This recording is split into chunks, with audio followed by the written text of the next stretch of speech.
Berani-berani manusia ini berseteru dengan Tuhan Allah.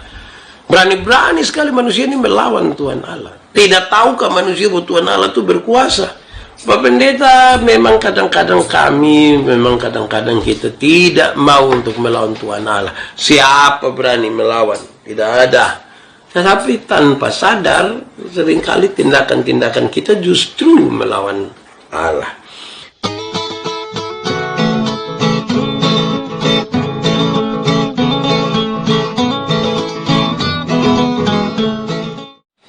Pujilah Dia dalam cakrawalanya yang kuat. Ada alasan sebenarnya, saudara. Kita harus memuji Tuhan. Kenapa? Karena Dia itu penuh kuasa. Dia penuh dengan keperkasaan. Kebesarannya luar biasa. Kita tidak lagi salah untuk memuji Tuhan. Karena Dia sangat luar biasa. Manusia yang terbatas saja ketika kita mengagumi Dia, kita masih mengungkapkan kata-kata pujian. Manusia terbatas ini. Kalau kita mengagumi Dia, kita sayang Dia, kita masih bisa mengungkap kata-kata pujian. Kita ketemu, aduh pumputilah, aduh alis tuh ke pohon kelapa.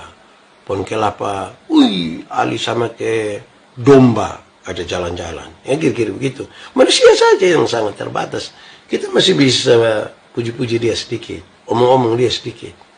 Apalagi Tuhan, penuh keperkasaan, penuh kuasa. Menciptakan alam semesta, menciptakan saya dan saudara secara ajaib di tengah-tengah dunia. Mestinya saudara-saudara kita memujinya lebih dalam kekudusan kita, mengajak semua orang dan menggambarkan keperkasaannya. Bukan karena Tuhan menuntut supaya Dia itu dipuji-puji, Dia tidak begitu. Tapi layaknya orang-orang buatan tangannya yang menikmati berkat-berkatnya, yang ditebus, ini yang paling tinggi saudara. Supaya kita menikmati sorga dalam Tuhan dan bersama-sama dengan Tuhan, mestinya puji Tuhan dan mengajak semua orang untuk memuji Tuhan. Haleluya. Memaki. Di sini ada yang tukang memaki. Itu dia melakukan kekerasan non fisik. Bayangkan kalau saudara omong satu orang dengan makian itu orang rasa tidak enak. Istri mana yang senang dimaki? Istri mana yang dia datang atau suami belum bangun dengan papa? Iya, bangun kok maki saya dulu. Ini hari saya belum kena maki ini. Bisa begitu kok. Yang tukang memaki dong berhenti sudah, berhenti. Kita buat orang terluka, baru kita maki ini. Bahasa yang tidak baik. Kalau bukan omong tentang binatang, omong kita pun orang tua tuh. Berhenti sudah. Itu kekerasan non fisik itu. Membentak. Stop! Segala suara! Lama-lama orang mati dengan itu. Dan sampai saya omong begini, ada yang bilang, tadi Pak Pendeta ada kerusuhan kok. Hanya suara saya nanti. Dia omong tuh, jangan suka membentak. Saya jiwa kecil kalau orang bentak. Jadi yang suka membentak, pulang. Diam-diam sudah. Mau marah istri, kasih tahu. Kalau biasa bilang, stop! Sekarang ganti. Stop. Tidak boleh lagi.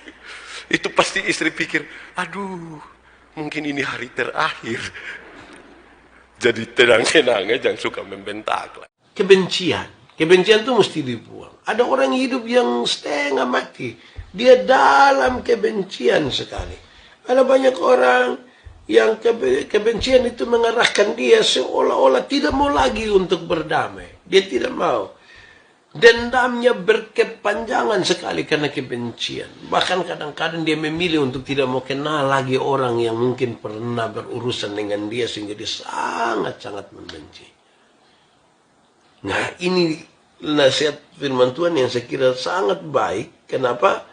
Karena banyak orang yang sudah benci. Saudara, dalam keadaan baik itu tidak membenci siapa-siapa. Sebab ketika kita dalam keadaan tidak baik, kebencian meluap-luap lagi. Dia bisa merusak lebih dalam lagi. Dan ini membuat kita repot. Alat-alat musik ikut memuji Tuhan memang dimainkan oleh manusia. Betul. Tetapi jangan lupa, saudara-saudara, itu seruling, ceracap, apalagi segala macam yang tadi disebutkan di situ. Manusia mainkan dia. Tapi dalam kepentingan yang lebih Saya ingin menyampaikan kepada kita bahwa jangan sampai suara-suara dari gitar seruling dong itu yang kedengaran, tapi suara manusia tidak kedengaran. Kalau saya dan saudara menyanyi di satu gedung ibadah, terus ada orang lewat di luar, mereka harus mendengar apa yang menjadi pujian kita kepada Tuhan. Tidak sekedar kata-kata, tidak sekedar musik yang berbunyi, tetapi kata-kata kita yang kita ungkapkan untuk puji-pujian kita kepada Tuhan, mesti mereka dengar. Mereka mesti tahu di sana. Ini penting sekali, saudara-saudara, supaya apa? Supaya orang-orang yang di luar sana yang tidak mendengarkan tentang Tuhan itu, mereka mau datang dan bergabung. Karena ini sebuah ajakan kepada orang-orang lain untuk datang bergabung. Mari kita semua puji Tuhan. Mereka tidak boleh datang karena musiknya. Mereka tidak boleh datang karena serulingnya, karena lain-lain. Mereka mesti datang karena puji Tuhan. Karena mereka mendengar kalimat-kalimat memuji Tuhan. Mereka mengerti artinya. Tidak usah malulah ketika orang tua harus belajar dari anak-anak. Belajar itu dari dorang. Dengar juga dari dorang. Itu kan hal yang penting sekali. Saudara-saudara, saya kira ini hal menjadi penting bagi kita. Kenapa, saudara-saudara? Kadang-kadang kita orang tua ini kan kita kepingin kita yang didengarkan saja. Saya punya anak di rumah itu, mereka pun tahu hanya satu. Setiap kali waktu itu saya masuk rumah sakit itu karena minum kopi dan makan kurus, sambal, luat.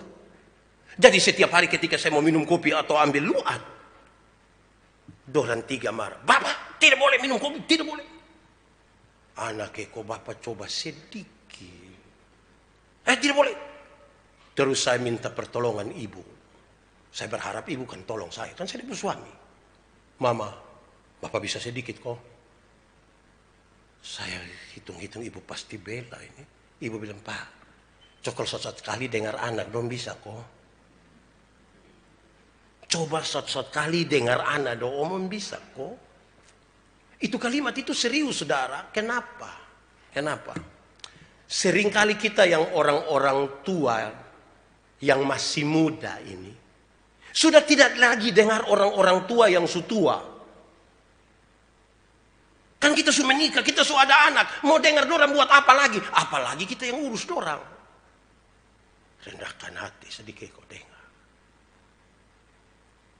Tapi kadang-kadang juga balik. Orang-orang yang sutua juga tidak mau dengar lainan anak dong lain. Saya yang melahirkan kamu baru mau dengar sedikit. Saya pun mama itu kalau saya minta mama datang Kupang dulu kok. Mama sampai jam 6 sore, minta jam 6 pagi pulang sore.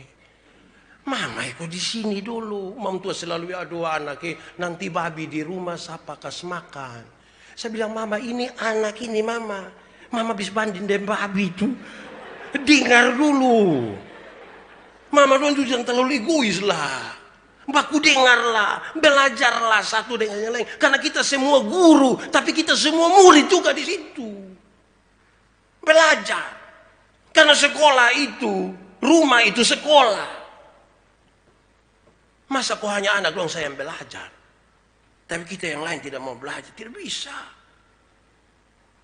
Saudara-saudara, ini hal kan penting bagi kita. Belajar tidak pakai berhenti-berhenti, terus. Haleluya, sekali lagi haleluya artinya pujilah Tuhan. Mari, ini kalimat ajakan, himbauan bagi semua orang. Mari kita bersama-sama, kita mau puji Tuhan. Kita datang di tempat kudusnya, datang dalam berbagai keadaan kita. Tapi kita mau puji Tuhan. Amin ya. Tapi itu semua, disinilah sekarang kita mengerti hal-hal yang luar biasa. Kita mau memuji Tuhan. Pasti ada banyak cara kita memuji Tuhan. Ada yang menyanyi, ada yang berdoa, ada yang menari, ada yang melakukan berbagai kebajikan, ada yang mungkin dia memuji Tuhan dengan cara-caranya sendiri. Semua mau memuji Tuhan. Tapi intinya adalah kekudusan sudah kita jaga. Kita juga mau datang pada Tuhan dan mengajak semua orang datang kepadanya.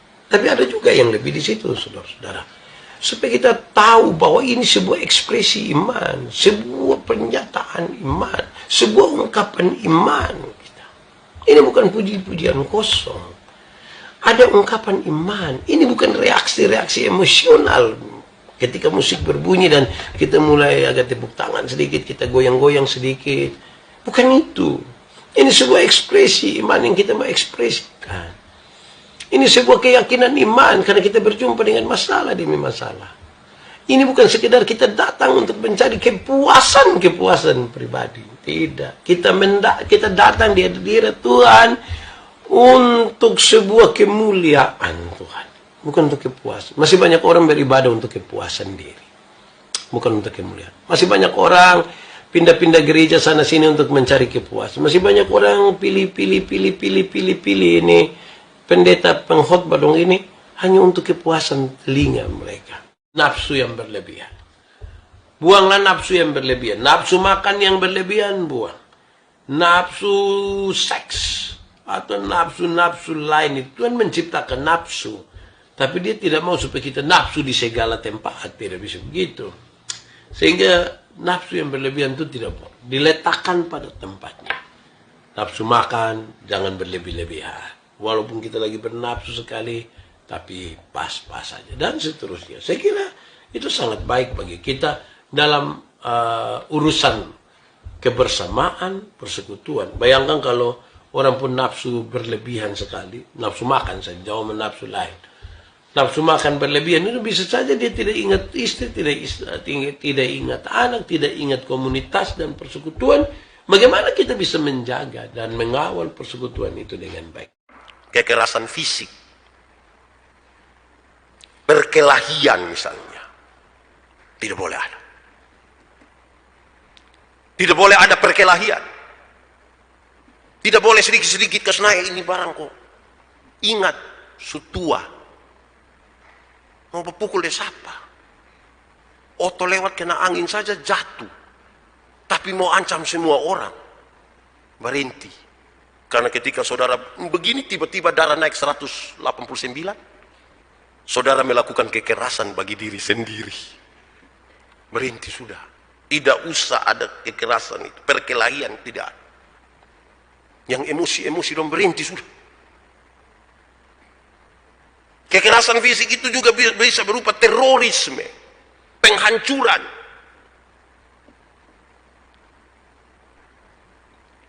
Berhenti. Kalau di otak kita lagi berpikir untuk menghancurkan teror dan lain sebagainya. Berhenti. Pembunuhan. Jangan pikir pembunuhan ini hanya pakai parang saja. Siapa tahu istri terlalu marah suami, dia tambah potas sedikit.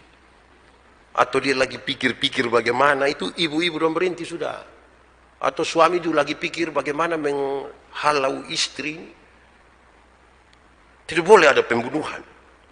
Penyerangan tidak boleh ada. Itu kekerasan fisik. Tidak boleh ada. Kisah ini sudah sangat berat untuk kita ikuti.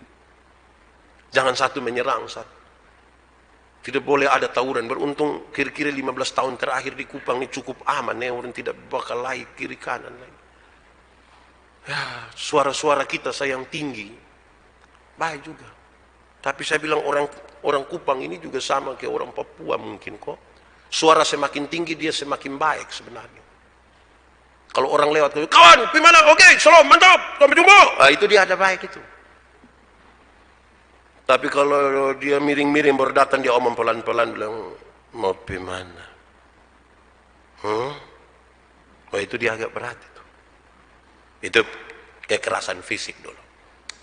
Saya kira orang-orang gereja, kalau mau hitung, jarang yang melakukan kekerasan fisik. Paling-paling kalau dong marah, dong pukul dong anak.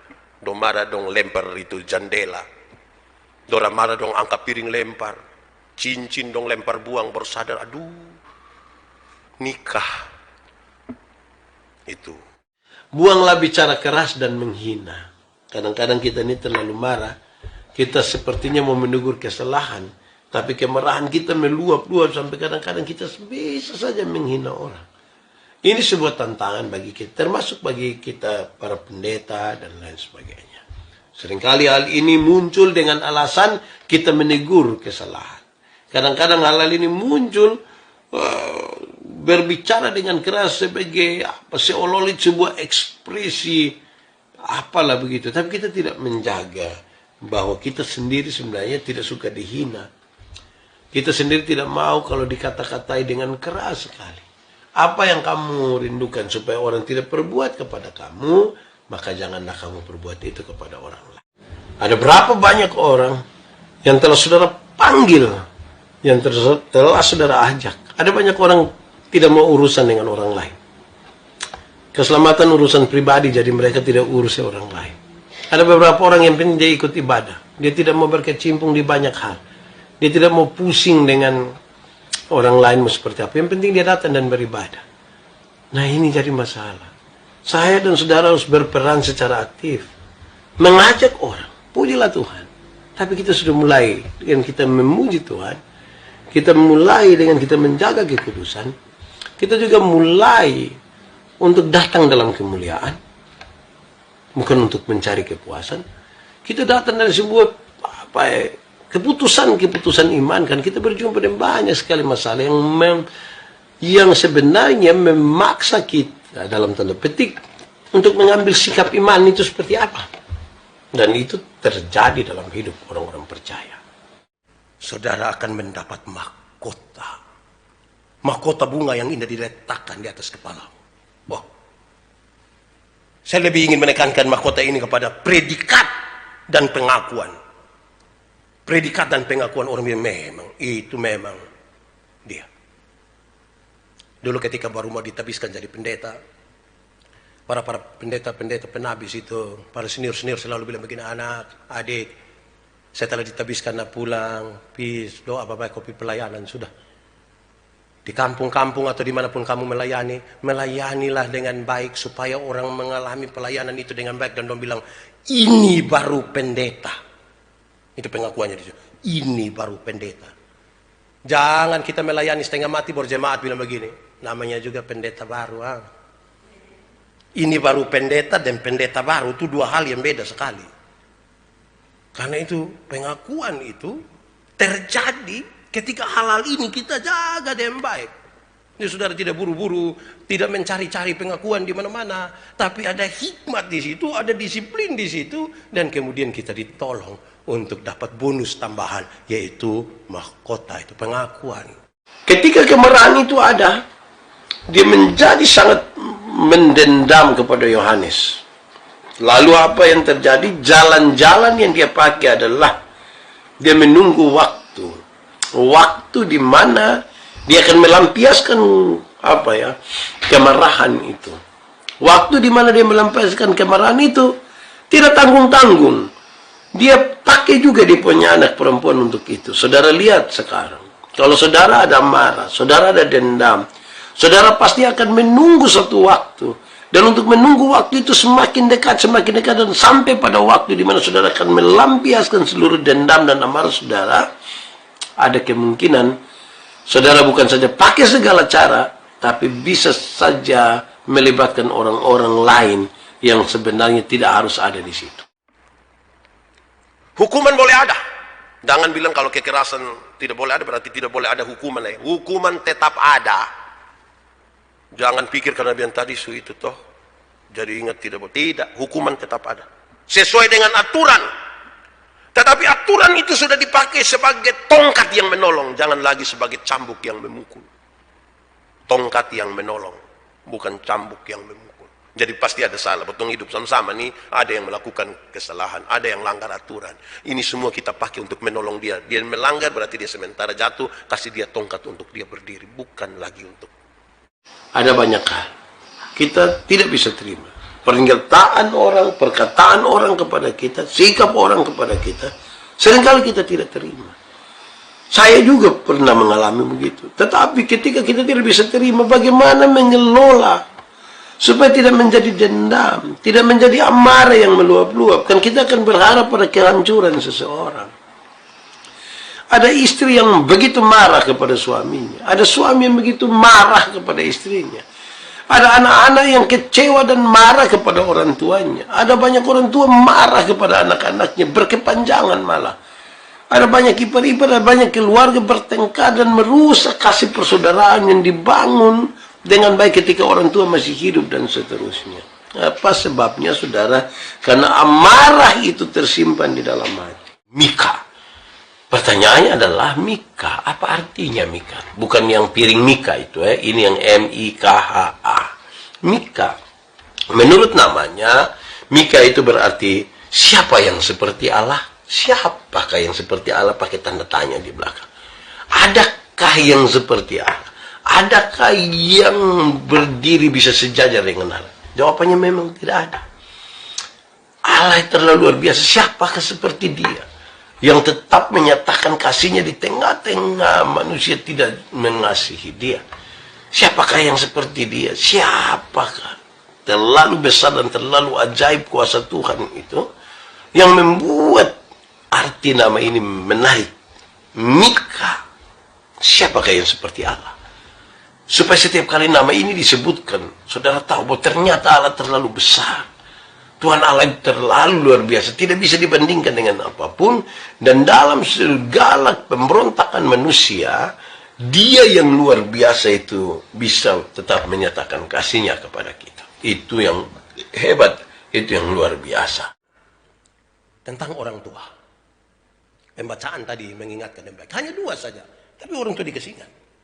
Hai orang tua, berilah ilmu. Berilah ilmu kepada anak-anakmu atau mengajarlah kepada mereka. Berilah ilmu, mengajar. Untuk memberi ilmu dan mengajar ini, paling tidak 2 hal penting. Memahami dengan baik dan melatih dengan baik. Bagaimana kita akan mengajarkan sesuatu yang kita sendiri tidak pahami. Bagaimana kita akan melatih pada waktu kita sendiri tidak tahu. Padahal kita diingatkan orang tua, berilah ilmu, ajarlah. Ajarlah. Begitu. Yang kedua bagi orang tua, saudara-saudara, berbagilah pengalaman. Hai orang tua, bagilah pengalaman. Berilah contoh kepada mereka. Berilah contoh. Untuk berbagi pengalaman ini, saudara-saudara, saya dan saudara pasti harus mengalami dulu sesuatu, baru kemudian kita teruskan kepada mereka. Hai orang tua, berbagilah pengalaman. Ceritalah kepada mereka. Saya bilang ke beberapa orang, kita punya anak yang kelas 6 SD, kelas 3 SMP, kelas 6 SD, kelas 3 SMA, yang kali ini tidak ujian tapi lulus. Separuh orang tua marah orang. Kamu ini tidak ujian, tapi lulus.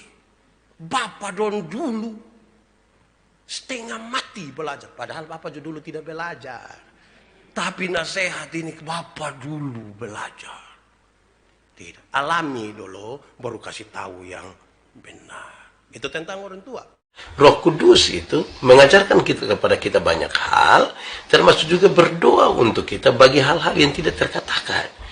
Karena itu, dalam itu semua kita berdoa untuk sampai kepadanya. Dalam pengakuan kita tentang hanya satu jalan, kita bilang di dalam nama Yesus. Begitu.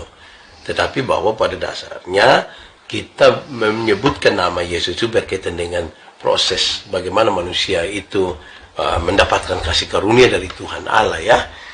Mendapat kasih karunia Allah sehingga kita diselamatkan dan beroleh kehidupan kekal.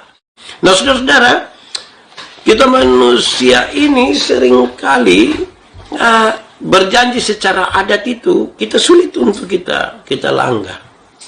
Tapi kalau kita janji di hadapan Tuhan di dalam gereja, aduh seringkali kita langgar, seenaknya saja, semau kita. Tuhan yang paling gampang kita korbankan. Tuhanlah yang paling gampang untuk kita abaikan. Dan oleh karena kedurhakaan ini, maka kita terputus hubungan dengan Tuhan. Karena itu, saudara-saudara, kita butuh pendamaian. Anak-anak tuh berkelahi kakak adik. Kalau anak-anak berkelahi kakak adik, mungkin kita masih pikir ya namanya juga anak-anak. 7 menit kemudian mereka berdamai tuh. Tapi sekarang orang-orang tua juga berkelahi kakak adik. Anak-anak bertengkar 7 menit kemudian damai. Orang tua bertengkar 7 turunan dan tidak saling mengenal. Dia berharap kehancuran dari saudaranya. Sejumlah orang termasuk para pengkhotbah, banyak yang berorientasi pada uang. Kalau berorientasi pada uang, seringkali juga kita membawa pesan-pesan yang dipesankan bukan oleh Tuhan, tapi oleh orang-orang yang menjadi panitia dan seterusnya. Ini bahaya sudah nih. Ini saya bayangkan kadang-kadang kami KKR di beberapa tempat itu sengaja dibuat oleh 1-2 orang untuk menyindir atau meminta kami yang berkhotbah untuk bicara dan mempermalukan atau menegur kesalahan dari orang-orang yang ada di sekitar tempat itu. Mungkin tetangganya sendiri, dan dia merasa puas sekali kalau kita ini begitu. Nah, kadang-kadang ini jadi kita mesti berhati-hati. Kadang-kadang saudara, para pengkhotbah, para hamba-hamba Tuhan untuk kepentingan mendapat banyak pengikut, mendapat pujian, mendapat tempat, mendapat undangan, dan lain sebagainya, mereka bisa saja menyampaikan hal yang sebenarnya bukan datangnya dari Tuhan. Itu datang dari diri sendiri. Ini sejenis nabi palsu ini. Atau bukan sejenis lagi. Memang itu nabi palsu itu. Ini menjadi catatan serius buat kita. Dan itu kondisi kita sekarang. Sebelum kita lebih jauh, saya ingin ingatkan kepada kita bahwa kita akan belajar dari kitab Amsal. Tapi secara umum, kitab Amsal menolong kita untuk 2 hal. Yang pertama, saudara-saudara, kitab Amsal menolong kita untuk memberi jawab terhadap kebutuhan tentang ketajaman dan kebijaksanaan moral. Moral itu sangat dibutuhkan. Moralitas itu begitu penting. Dan kitab Amsal menolong kita semua untuk sebuah kebutuhan menajamkan. Kasih tajam betul-betul. Itu kebijaksanaan moral. Tapi yang kedua, saudara-saudara, kitab Amsal juga menolong saya dan saudara untuk membangun sebuah kemurnian, sebuah dasar dari kemurnian, pandangan-pandangan, dan mental. Kita akan berjumpa dengan banyak sekali pergumulan dalam hidup ini. Banyak orang akan memberi pandangan. Banyak orang dengan mentalitas yang berbeda-beda akan berhadapan dengan pergumulan ini. Dan kitab Amsal menolong kita untuk meletakkan dasar yang baik. Bukankah ini sebuah pelajaran yang baik? Panggilan untuk membela kebenaran moral. Saya kira ini sebuah panggilan yang serius. Etika, moral, pendidikan itu pendidikan budi pekerti itu semakin hari sudah semakin hilang. Anak-anak sudah tidak menghormati dan menghargai orang tua. Cara bicara kita sudah tidak lagi menyatakan kita punya kehidupan sebagai orang-orang punya moral, etika. Kadang-kadang media sosial misalnya telah menempatkan kita untuk menjadi orang-orang yang egois dan lain sebagainya. Dan akhirnya kita kehilangan itu semua.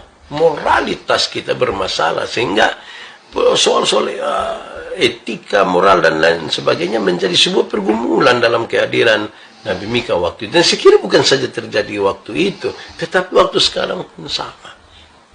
Waktu sekarang pun sama. Kita kehilangan. Jangankan omong jauh-jauh. Tolong, terima kasih, maaf.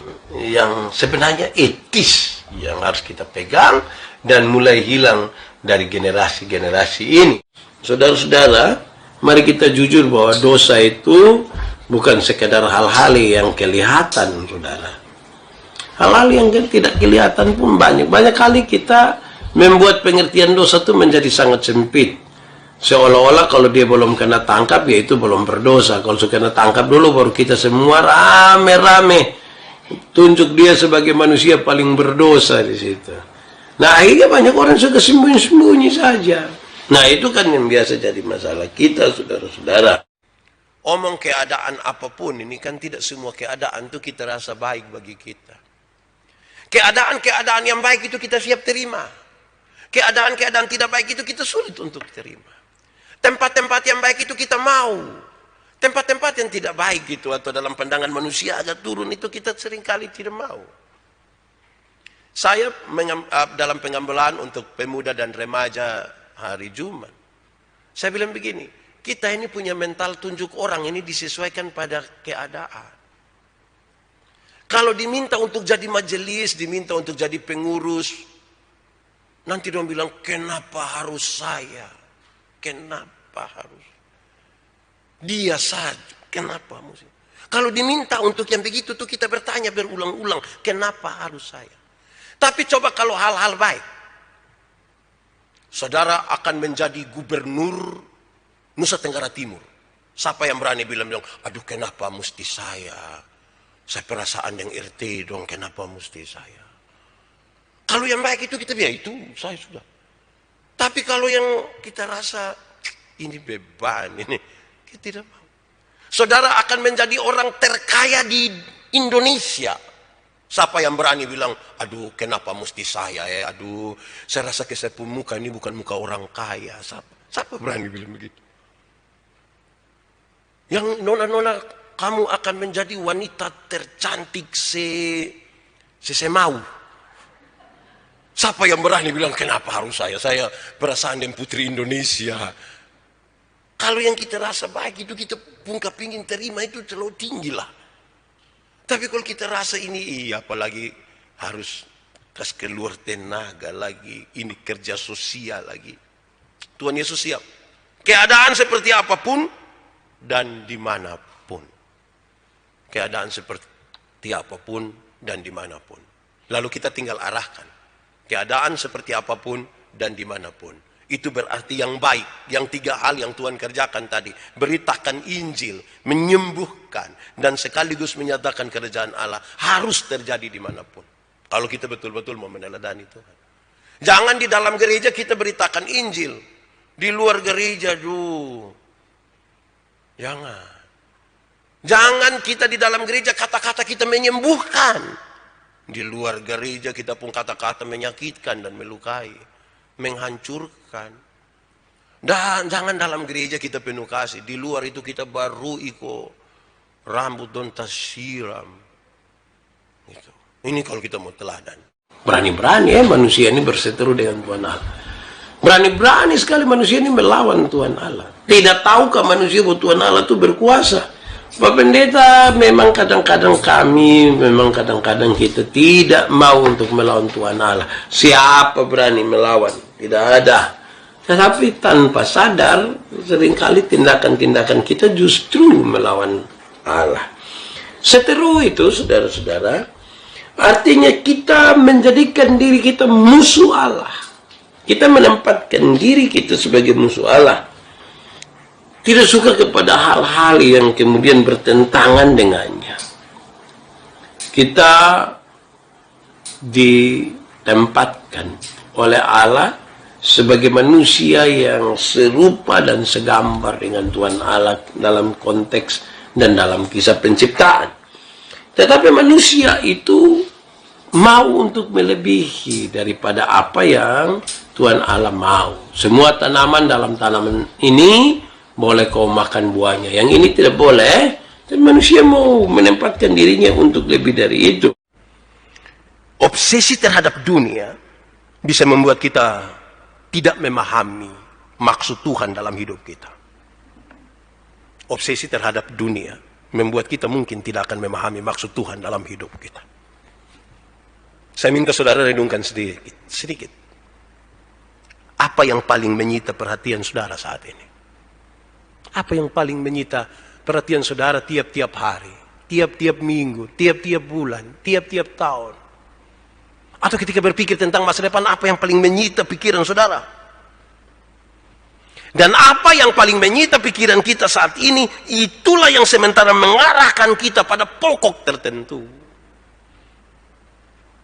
Jadi kalau kita perhatian itu hanya ada pada masalah, maka kita akan dibawa betul-betul kepada hal itu saja.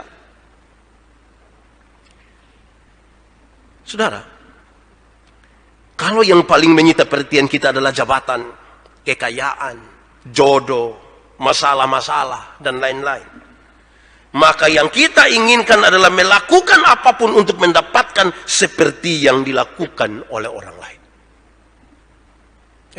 Dulu saya pun teman juga pernah punya masalah begini, tapi dia bikin begini terus dia begini. Itu yang ada dalam pikiran kita. Tapi saya punya catatan lebih di situ, saudara. Hal ini tidak berarti bahwa saya dan saudara tidak perlu punya cita-cita. Saya tidak bermaksud begitu. Hal ini tidak berarti supaya kita tidak berpikir sesuatu, kita tidak boleh membuat target-target dalam hidup kita. Tetapi pesan firman hari ini mengarahkan kita untuk menaruh perhatian lebih dahulu kepada apa maksud Tuhan. Mengizinkan kita berhadapan dengan hal-hal itu. Apa maksud Tuhan? Setiap kali ada masalah, tanya, apa maksud Tuhan? Arahkanlah perhatian lebih dahulu kepada apa maksud Tuhan. Bukan kepada masalah. Berulang-ulang kali dalam pesan kebangkitan saya menyampaikan, saudara, mata yang hanya tertuju kepada masalah tidak akan pernah melihat kemuliaan Allah. Tidak akan. Apa maksud Tuhan? Supaya dalam proses kita akan berproses menurut apa yang Tuhan mau. Kita berproses menurut apa yang Tuhan mau. Ingat bahwa tidak semua proses untuk keluar dari masalah itu pas dengan apa yang Tuhan mau. Orang percaya kepada Tuhan punya masalah. Orang yang tidak percaya kepada Tuhan pun punya masalah. Semua berproses untuk keluar dari masalah. Harusnya yang percaya kepada Tuhan, prosesnya berbeda dari yang tidak percaya pada Tuhan. Apa yang paling membedakan? Karena orang percaya selalu bertanya, apa maksud Tuhan? Supaya obsesinya bukan obsesi hanya sekedar pada dunia ini. Tapi lebih. Kalau Tuhan izinkan kita hidup, Tuhan izinkan kepada kita masih ada, punya masalah, keuangan, punya masalah, segala macam. Apa sih maksud Tuhan? Tuhan mau tegur saya kok? Atau Tuhan mau memberikan lebih kok? Atau Tuhan mau mengajarkan sesuatu kah buat saya? Selalu bertanya, ya apa maksud Tuhan? Bagi yang belum menikah, tiba-tiba ada satu laki-laki datang, tanya, Tuhan apa maksud Tuhan? Kas datang orang begini nih. Tanya apa maksud Tuhan? Semua bertanya tentang maksud Tuhan. Jadi sekali lagi saya ingin menegaskan, ketika saya bilang obsesi kita jangan pada dunia, bukan berarti kita hidup tanpa target, tanpa rencana, bukan.